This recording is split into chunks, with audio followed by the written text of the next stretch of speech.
நிறுவன வேந்தர் டாக்டர் பாரிவேந்தர் அவர்கள் தம்முடைய தமிழ் பற்று தமிழ் ஆர்வத்தை வெளிப்படுத்துகின்ற விதத்தில் தமிழ் பேராயம் என்ற அமைப்பை 2012ஆம் ஆண்டு தோற்றுவித்தார்கள். சாகித்ய அகாடமி என்ற அமைப்பு இந்திய மொழிகளின் வளர்ச்சிக்கெல்லாம் பாடுபடுவதை போன்று தமிழ் மொழியின் வளர்ச்சிக்காக அப்படி ஒரு அமைப்பு வேண்டும் என்ற எண்ணத்தின் அடிப்படையில் தோற்றுவிக்கப்பட்டதுதான் தமிழ் பேராயம் என்ற அமைப்பு. இந்த தமிழ் பேராயத்தின் மூலமாக பல்வேறு தமிழ் வளர்ச்சி பணிகளை நாங்கள் செய்து கொண்டிருக்கின்றோம். பல சான்றிதழ் வகுப்பு பட்டய வகுப்புகள் நடத்தி கொண்டிருக்கின்றோம். ஆலயங்கள் எல்லாம் தமிழில் அர்ச்சனை செய்வதற்காக ஒரு பட்டய வகுப்பை நடத்தி கொண்டிருக்கின்றோம். பல செவ்வியல் இலக்கியங்கள் ஆங்கிலத்தில் மொழிபெயர்க்கப்பட்டிருக்கின்றன. பல அரிய நூல்கள் ஆழ்ந்த தமிழ் புலமை உள்ள அறிஞர்களால் எழுதப்பட்டு தமிழ் பேராயத்தின் மூலமாக வெளியிடப்பட்டிருக்கிறது. பன்னாட்டு கருத்தரங்குகள் பலவற்றை நடத்தி வருகின்றோம். இப்படி நாங்கள் செய்யக்கூடிய பணிகள் எல்லாம் தலையாய பணி என்று நாங்கள் கருதுவது ஆண்டுதோறும் 12 தலைப்புகளில் ஏறத்தாழ 20 லட்சம் பெருமானம் உள்ள விருதுகளை நாங்கள் வழங்கிக் கொண்டிருக்கின்றோம். இந்த விருதுகளை இதுவரை 3 கோடிக்கு மேலாக தொகையுடைய விருதுகள் வழங்கப்பட்டிருக்கின்றன. 101 அறிஞர் பெருமக்கள் ஆய்வாளர்கள் இந்த விருதை பெற்றிருக்கின்றார்கள். தமிழகத்தில் மட்டுமன்று, வடக்கு மாநிலங்களைச் சேர்ந்த பல்வேறு இலக்கிய அமைப்புகள், உலகின் பல நாடுகளைச் சேர்ந்த தமிழறிஞர்கள் இந்த விருதை பெற்றிருக்கின்றார்கள். இப்படி தமிழ் அறிஞர்கள் மூலமாக தமிழ் பணியை ஆற்றக்கூடிய வேந்தர் அவர்கள் இந்த பல்கலைக்கழகத்தில் பயில்கின்ற மாணவர்களுடைய அறிவாற்றலை, திறமையை வெளிப்படுத்த வேண்டும், அதற்கு வாய்ப்பளிக்க வேண்டும், திறமையுள்ள மாணவர்களுக்கு பல்வேறு உதவிகளை செய்து ஊக்குவிக்க வேண்டும் என்ற எண்ணத்தின் அடிப்படையில் தான் பாரிவேந்தர் மாணவ தமிழ் மன்றம் என்ற அமைப்பை தோற்றுவித்தார்கள். அந்த அமைப்பிலே உருவாக்கப்பட்ட மாணவர்கள் மாவட்ட அளவில் மட்டுமன்றி மாநில அளவிலும் பல்வேறு போட்டிகளில் பங்கேற்று பரிசுகளை பெற்று வந்து கொண்டிருக்கிறார்கள். இதுவரை 7-8 கவிஞர்கள், மாணவ கவிஞர்கள் கவிதை நூல்களை வெளியிட்டிருக்கிறார்கள். பேராசிரியர் பெருமக்களே, நூல்களை வெளியிடுவது அரிதாகி வருகின்ற இந்த காலத்தில் எங்கள் பாரிவேந்தர் மாணவ மன்றத்தின் மூலமாக உருவாக்கப்பட்ட பல கவிஞர்கள், மாணவ கவிஞர்கள், எழுத்தாளர்கள் நூல்களை வெளியிட்டு வருகின்றார்கள்.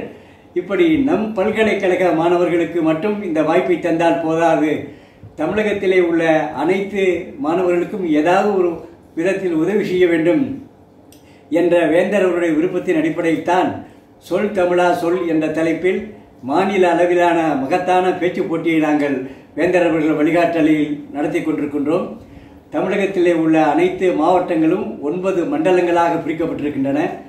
இப்போது சென்னை மண்டலம் என்றால் சென்னை, செங்கல்பட்டு, காஞ்சிபுரம், திருவள்ளூர் 4 மாவட்டங்களில் உள்ள கல்லூரிகள், பல்கலைக்கழக மாணவர்கள் இந்த மண்டலத்திலே நடைபெறும் போட்டியில் பங்கு பெறலாம். இதுபோன்று எஞ்சிய 8 மண்டலங்கள் தமிழகத்தின் பிற பகுதிகளில் இருக்கின்றன. அத்தனை மண்டலங்களையும் பார்த்தால் ஏறத்தாழ தமிழகத்திலே உள்ள அனைத்து கல்லூரி மாணவர்களும் பல்கலைக்கழக மாணவர்களும் பங்கேற்கின்ற விதத்தில் நாங்கள் ஏற்பாடு செய்திருக்கின்றோம். இந்த மண்டலத்தை பொறுத்தவரையில் 550 மாணவர்கள் பதிவு செய்தார்கள். ஆனால் 245 மாணவர்கள் தான் இன்று இங்கே வருகை இருக்கின்றார்கள். நாங்கள் எதிர்பார்த்த அளவிற்கு இல்லாவிட்டாலும் ஓரளவு பரவாயில்லை என்ற ஒரு மனநிறைவு ஏற்படுகிறது. இதில் என்ன ஒரு சிக்கல் என்றால், ஒரு 2000, 3000, 10,000, 20,000 பரிசு தொகை என்றால் எல்லா மாணவர்களும் நாம் பங்கேற்கலாமே என்று பங்கேற்பார்கள். இந்த போட்டியினுடைய முடிவு உங்களுக்கு தெரியும். மாநில அளவிலே முதல் பரிசு 5 லட்சம் ரூபாய், 2ஆம் பரிசு 3 லட்சம் ரூபாய், 3ஆம் பரிசு 2 லட்சம் ரூபாய், மண்டல அளவிலே முதல் பரிசு 1 லட்சம் ரூபாய், 2ஆம் பரிசு 75,000, 3ஆம் பரிசு 50,000, 5 மாணவர்களுக்கு ஆறுதல் பரிசு தலா 20,000. இப்படி ஒட்டுமொத்தமாக பார்த்தால் பரிசு தொகை மட்டுமே 40 லட்சம் ஆகிறது. இந்த விழா ஏற்பாடு மற்ற பிற செயல்கள் என்று பார்த்தால் பரிசு தொகையை விட 2 மடங்கு செலவாகும் என்று நாங்கள் நினைக்கின்றோம். வேந்தர் அவர்களுக்கு பெரிய மனது, எதையும் பிரம்மாண்டமாக செய்ய வேண்டும் என்று நினைப்பார்கள்.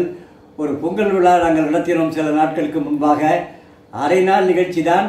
அதற்காக 25 லட்சம் ரூபாயை ஒதுக்கி அந்த விழாவை நடத்த ஏற்பாடு செய்தார்கள். கல்லூரியிலே, பல்கலைக்கழகத்திலே உள்ள அனைத்து பேராசிரியர்கள், மாணவர்கள் பங்கேற்றார்கள். அனைவருக்கும் விருந்து படைக்கப்பட்டது. இப்போது கூட இந்த நிகழ்ச்சியிலே பங்கேற்று விட்டு அவர்கள் ஆளுநர் தரக்கூடிய விருந்துக்கு நிகழ்ச்சிக்கு பங்கேற்க செல்கின்றார்கள். அதற்கு முன்பாக என்னை அழைத்து ஒரு செய்தி சொன்னார்கள். இந்த மண்டல அளவிலே பரிசு பெறுகின்ற விருது பெற இருக்கின்ற 8 மாணவர்களையும் தனியாக அழைத்து என்னோடு அவர்களுக்கு விருந்து நிகழ்ச்சி உண்டு என்று தெரியப்படுத்துங்கள்.